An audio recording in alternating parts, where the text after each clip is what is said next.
At this point, Donald Trump has to know that we are not going to stop talking about Jeffrey Epstein. No matter how much he tries to intimidate Republicans or distract the mainstream media, this story isn't going away, which is probably the reason that Donald Trump decided to change his course entirely very early this morning with the most insane Epstein post we have ever seen from Trump on Truth Social shortly after he got the most horrific jobs numbers of this administration. It is scandals and screw-ups everywhere. We're going to get into it, but before we do, if I could quickly ask you to leave a like on this video, and if you haven't already and you enjoy our channel, to hit that subscribe button because it goes a long way in supporting our work. Now, before we can get into the insane Epstein post that Donald Trump made and the horrible jobs numbers rocking his administration this morning, I want to start with someone who had such a perfect call out of Donald Trump's many attempts to hide from the Epstein story, and that's Jasmine Crockett right here.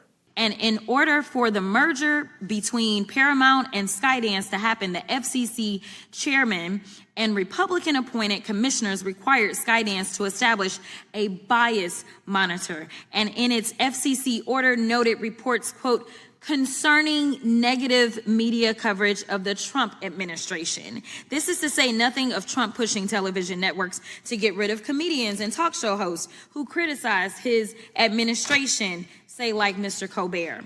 Let's call this what it is. It's Trump weaponizing the idea of free speech to force people, institutions, and companies to be his mouthpieces. This ain't free speech, it's propaganda. Meanwhile, my Republican colleagues are out here having a meltdown over the European bill, one that, by the way, includes provisions to fight child trafficking.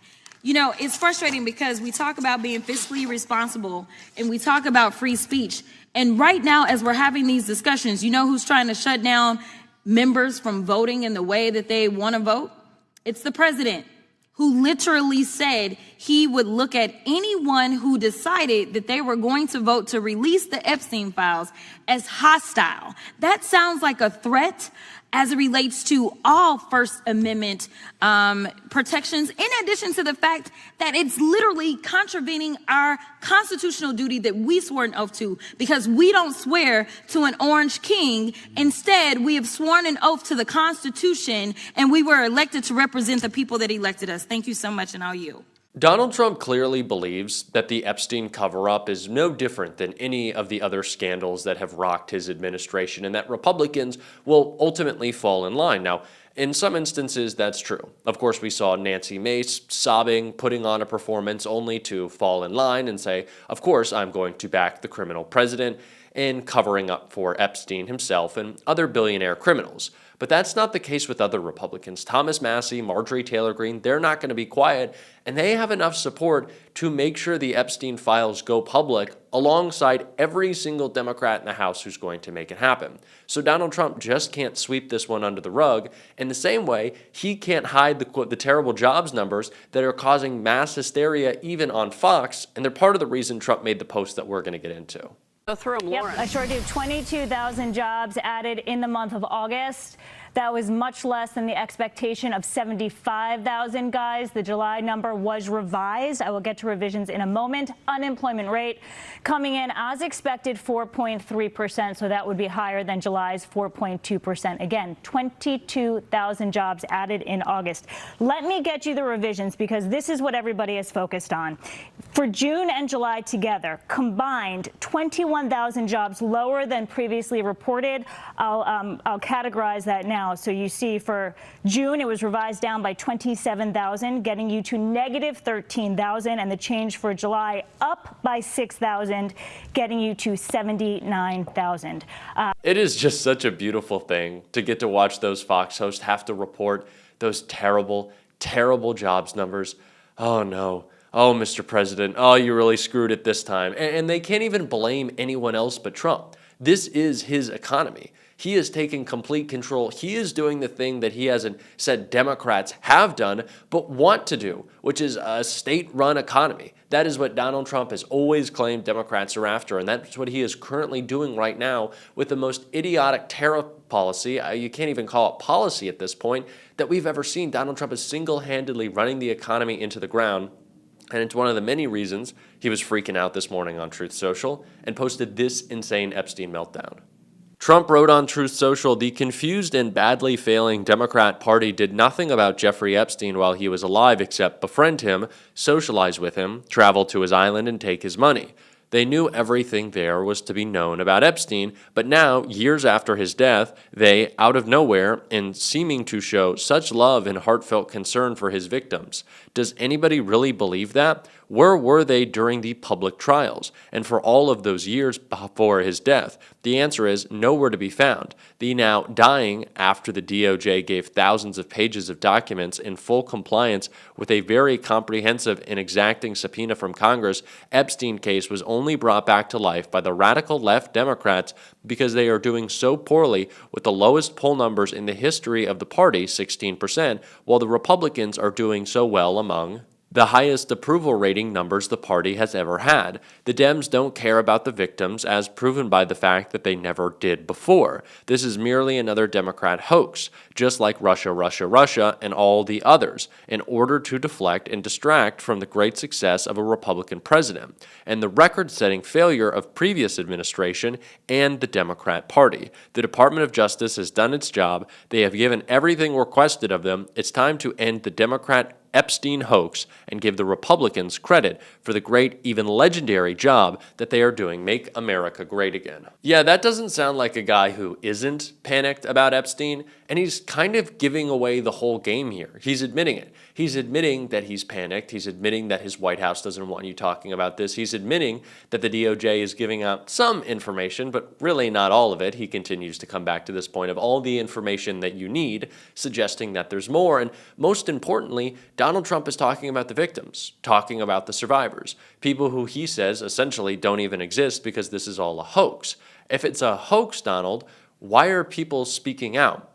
If there was no Epstein crime that we need to investigate, if there is no Epstein connection, if it's all Democrats in the files, why don't you want to release more of them? Why are you threatening any Republican who wants everything public?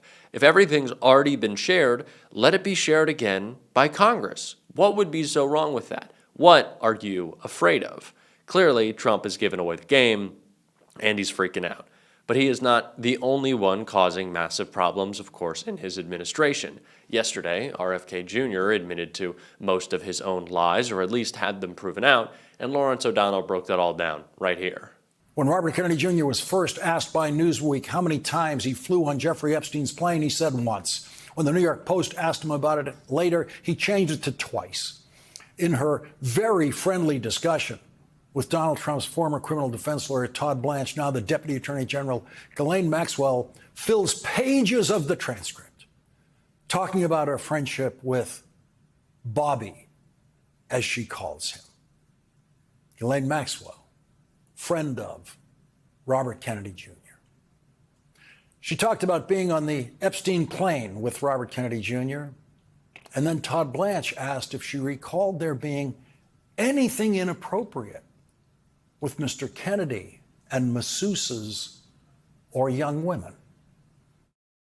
Do you have any recollection of Mr. Kennedy, of there being anything inappropriate with Mr. Kennedy and masseuses or young women on the trip you just talked about?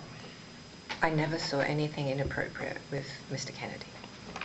And do you know whether he ever got a massage from one of the masseuses? Do you know either way? I do not. But not something you remember?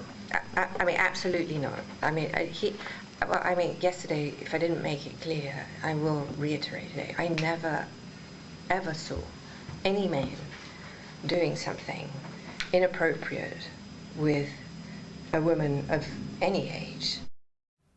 Well, I guess that settles it.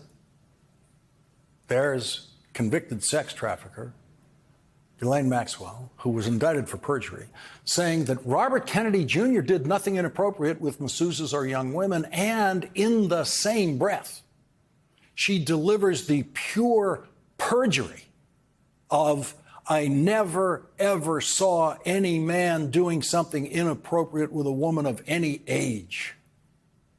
And we have, under oath testimony in Ghislaine Maxwell's trial, that she was in the room while Jeffrey Epstein had sex with naked young girls more than once. We have under oath testimony in Ghislaine Maxwell's trial that she personally engaged in sexual activity with Jeffrey Epstein and those girls at the same time in the same room. And so the person who's telling you that Robert Kennedy Jr. didn't do anything inappropriate with masseuses and young women on Jeffrey Epstein's plane on a trip with Jeffrey Epstein is the very same person who in the very same breath tells the lie, I never, ever saw any man doing something inappropriate with a woman of any age.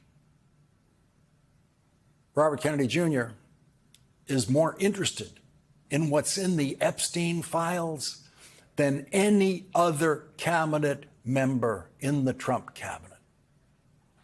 And today, when he was not under oath, Robert Kennedy Jr. said several things that absolutely would be perjury if he were testifying under oath, including this. Do you think the women on the steps of the Capitol were a hoax yesterday? I don't know about any women on the steps of the Capitol. The women yesterday. who were talking about Epstein, do you think they were a hoax yesterday? Do I think they were Do you think they were perpetrating a hoax yesterday? perpetuating a hoax? Yeah. I have no idea what they were saying. This is the first I'm hearing about it. You're hearing about the women on the Capitol steps saying that they believe that the Epstein information should be made public. That's the first you're hearing about it. What I'm saying is you are perpetrating hoaxes. You, as this Secretary of Health, so you're undermining the whole healthcare delivery system, and you keep trying to point to chronic disease, but you're not putting solutions on the table to cover more Americans, and you're taking away the science and technology that has made us the leader that has saved, according to the first Trump administration Surgeon General, millions of lives, and you don't want to keep that going.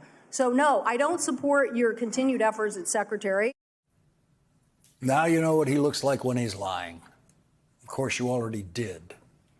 He actually said, I don't know about any women on the steps of the Capitol yesterday. That's a lie. That's a lie. The world knows that's a lie. And he believes Kennedy entitled audacity to be able to sit there and lie in that committee, to you, to the world. He believes he was born with the right to lie like that. The conspiracies coming out of this administration continue to blow up in their face, but they are still incredibly dangerous. And it is incumbent upon us to call them out every single day. And if you want to support our work in doing that, as always, you can hit that subscribe button, leave a like on this video, and if you stuck around to the end, drop a blue heart in the comments. And until next time, I'll see you soon.